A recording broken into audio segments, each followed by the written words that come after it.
how to rewrite article using WriteSonic. So in order to do that, what we can do is we can head over and then just go to this view all right here.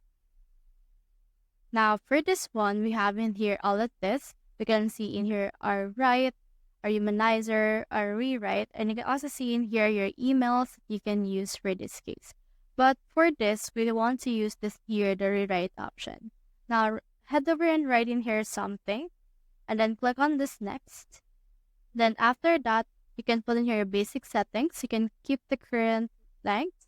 You can make it longer if you want, and you can also make it shorter. Now let's head over and click on this next right here, and then you can also add additional configuration. But for this right here, I'll just head over and rewrite. Now this consumes 5 credits, but once it's done rewriting, you can see it like this one.